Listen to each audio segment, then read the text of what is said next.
Hey guys, what's going on? It is Saul over at SUPP, bringing you another SUPP special. Today I'm going to tell you about the best supplements for women who work out. This one's for women who are active in the gym, armed force members, or enjoy working out in general on a consistent basis.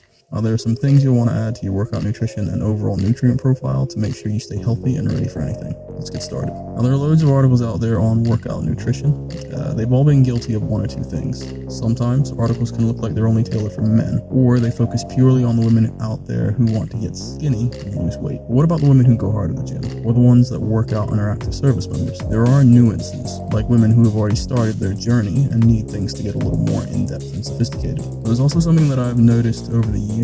When it comes to the fitness and sports world, very few articles seem to discuss exercise and a woman's, and I'm just going to go ahead and say it shamelessly, well, a woman's period. This video will also be discussing the effects of that in relation to exercise. Now, if you're a woman and lifting something much heavier than those pink neoprene dumbbells that are smaller than that breath mint you pop before a date, your workout nutrition has to get a little more specific than drink 5 buckets of water, blend your kale smoothie, and when you start feeling faint, stay cool and just eat a cocktail party-sized cube cheese, because nothing tastes as good as skinny feels, caloric deficit advice that's been going around. And for the women who have bought my guides, they'll know that I'm not guilty of advocating this extreme, unhealthy, caloric deficit bull.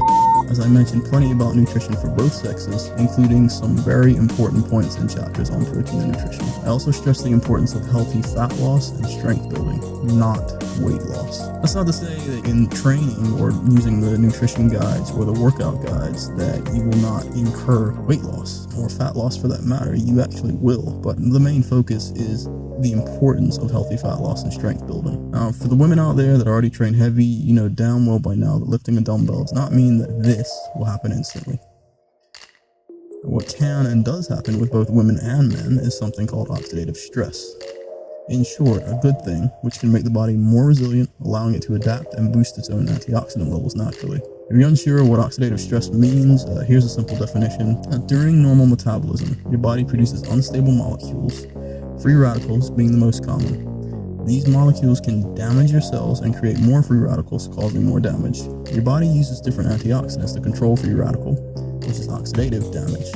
The two main kinds of antioxidants are endogenous, which are produced inside your body, and exogenous, which are consumed from diet and other sources. And when free radicals overwhelm your antioxidant defenses, your cells are damaged. This damage is called oxidative stress.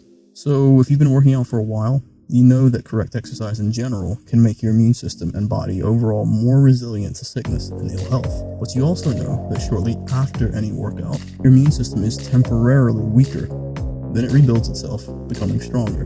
Now, this is a tremendous oversimplification of the process, and if you've read the chapters in SUPP Noble Whole Food Military Nutrition on the Go, or SUPP Noble Whole Food Military Nutrition at home, you'll know that free radicals and antioxidants have a necessary push-pull dynamic. But I'm not looking to write an entire research paper today, nor am I looking to take that research paper and turn it into a video.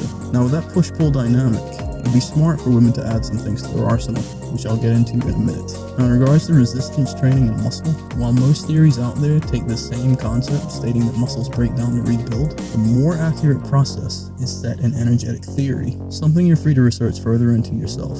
See ISSA 2017 in the description below. While I may not agree with the body's protein handling capacity bit at the end of the article by ISSA 2017, because I elaborate on this myth in Chapter 2, Protein Reloaded, in SUPP Noble Whole Food Military Nutrition at Home, the rest is on point. The supplement industry is alive, kicking, and bigger than it ever has been before. But as you know, with SUPP, it's all about cutting through all the haze and getting to what really works. So back to oxidative stress and antioxidants. If you noticed from the excerpt earlier, there are two main kinds of antioxidants: endogenous, produced inside your body, and exogenous, consumed from the food you eat and other sources. Now, although some research does argue that women are less susceptible to oxidative stress, such as Kander et al. 2017, also in the video description below, the research methodology in any type of qualitative research must be questioned, as there are always several factors that aren't taken into consideration when conducting research studies due to the limitless combinations that can be created through the process of sampling. One significant one being the side side effects birth control pills have on a woman's system as a whole. But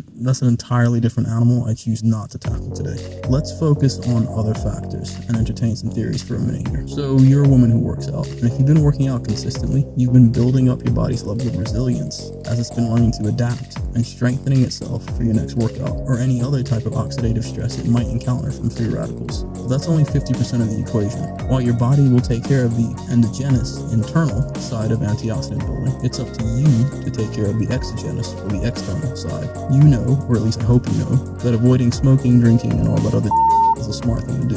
And yeah, you've been eating your veggies, fruits, proper carbs, and proteins. Good job. Now here come the nuances. If you read either of my SUPP nutrition guides, you've learned the different reasons why the food you eat today isn't the same it was a few decades ago. And now you're trying to figure out how to compensate for what's lacking in the foods you do eat. You've also learned why consuming a standard multivitamin isn't really helping you, and how there's a better way to fulfill your nutrient profile. But something's still missing. You're no pessimist, but you understand that getting your nutrients in today's ever-growing world of processed foods, genetically modified vegetables, and companies spinning the word organic to their benefit can make things a little trickier. For example, organic versus grass-fed beef, and there is a difference.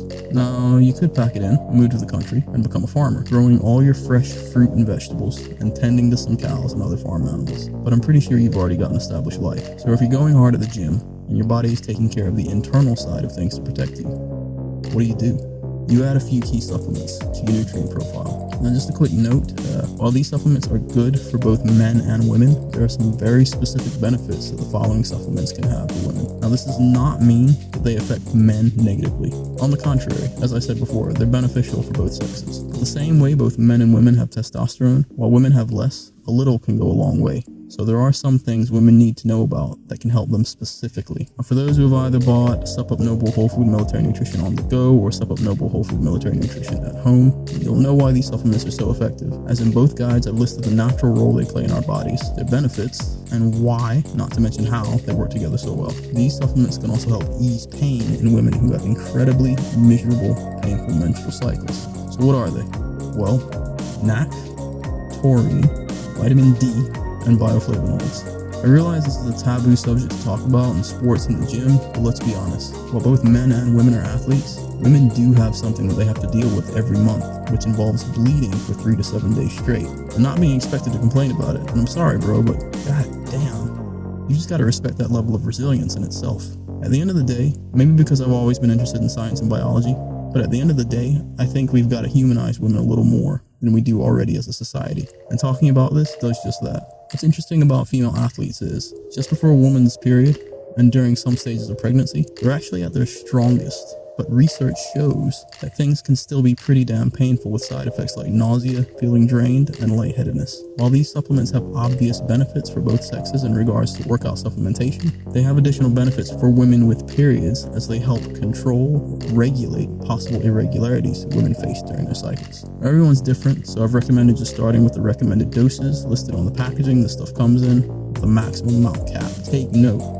You can take these any time of the day, not just before, during, or after workouts. Let's go over some of the benefits. Okay, so first to start, NAC. If you bought either of the SUPP nutrition books, you'll remember which chapters I mentioned this in. It's a powerful antioxidant which helps control bleeding during menstruation, as it inhibits MMPs, which are essentially enzymes that break down protein. MMPs aid in breaking down endometrial tissues at the end of a woman's cycle, but when overactive or high in levels can cause excessive bleeding in the uterus and inflammation. So NAC is highly beneficial in helping prevent this, not to mention boosting one of your body's most powerful naturally occurring antioxidants, which you already learned about in the guides. The recommended levels, minimum stated on the supplement directions, up to a maximum of 2,000 milligrams per day. And we've got taurine, again, another great antioxidant. Women who have fibromyalgia, aka fibroids, dysfunctional uterine bleeding, cystic endometrial hyperplasia, and endometrial cancer have been found to have low levels of taurine, serving as a necessary antagonist to beta-alanine and vice versa. In saying that, ladies, if you're taking taurine, well, you'll need to supplement with beta-alanine to keep things balanced. And that is in another YouTube video I did on punching power. You can go ahead and check that out. The link is in the description below. The recommended levels for taurine are the minimum stated on supplement directions, up to a maximum of 2,000 milligrams per day. Next one up, vitamin D. There's a reason why so many songs have been written about sunshine and blue skies. With women, this is even more important. If you've read either SUPP nutrition guides, you'll remember this MVP is critical for normal functioning of every single cell in your body. But for females, this helps with prevention of early commencement of their periods. These days, either people in sunny areas spend a lot of time indoors in the nice cool air conditioning, or people in high cloud cover areas seem to never get enough sun in general. A lack of vitamin D also reduces the benefits of progesterone, a female hormone important for the regulation of ovulation and menstruation. Man or woman, vitamin D3 seems to absorb in the body better than D2. The recommended levels for this, minimum per day can be 5,000 IUs, though later research is now saying 10,000 IUs per day. Capsule form, not tablet, is best. So like a soft gel, basically. Now for bioflavonoids. Pretty straightforward with this one. When a woman bleeds during her period, her capillaries get weakened, especially during heavy flow and or continual bleeding or spotting. Citrus-derived bioflavonoids can strengthen said capillaries. As a supplement in general, for both men and women, this can dramatically improve your skin health as well. The recommended levels for this are 1,000 milligrams per day. And ladies, you can usually find the single tablet form of this strength from Solgar. And that's pretty much all there is to it, at least for what I can reasonably fit into a single video. If you're interested in picking up any of these supplements, you can find them in the SUPP store, but obviously Solgar you will find somewhere else. So working out is talked about a lot and going hard at the gym. I thought I'd take the time out to make this video to stress that while both men and women have the ability to develop themselves to an impressive level physiologically, women do have the big factor they can't really stop at will, which they have to contend with on a month-to-month basis. Something men have the luxury of not having to consider when thinking about their workout regimes. So again, like anything in the health and fitness world, ladies, just remember to keep things balanced and you'll do just fine. Let me know what you think of this video by commenting below. If you liked it and you think it might be helpful for someone else as well, go ahead and share it. And that is about it. If you like this video, share it, subscribe, and comment below. If you really like this video, but you don't have the SUPP guides yet, go ahead and buy them over at the SUPP website. The link is in the description below and up on the screen. They cost less than the shirt on your back, but unlike that shirt, the knowledge gained lasts a lifetime. Now, if you've already bought the guides, hey, thanks, then go ahead and check out the other gear in my shop. From nutrition supplements to apparel, you can pick up some whey protein for your next workout, new threads for that sleeve-splitting arms day, or something else that'll help you remember that when it comes to fueling and training your body, once you learn how to, where you are matters less. And every item, the material, color, style, ingredients, and quality are all handpicked by me, so if I won't wear it, eat it, drink it, or read it, I will not sell it to you. It's that simple. If you go ahead and get the guides, you'll discover recipes with nutritional breakdown in each of the nutrition guides to make things nice and easy. And that's available under the snacks chapters. And previews of the chapters are available in the shop. With the workout guides, you'll get in-depth customizable workout plans with breakdowns of how to effectively and efficiently train your muscles no matter where you are. And all guides teach you how to eliminate worries or concerns about getting the nutrition and strength and conditioning you need to stay fighting fit for when you're deployed or at home. And that's it, guys. Drop by next time for another great video to add to your workout and nutrition arsenal. And most important, stop doing guesswork. Start making the necessities of your life easier. Because if you know how to fuel and train your body, where you are matters less. That's it from me. Have a great week, weekend, whichever. Peace.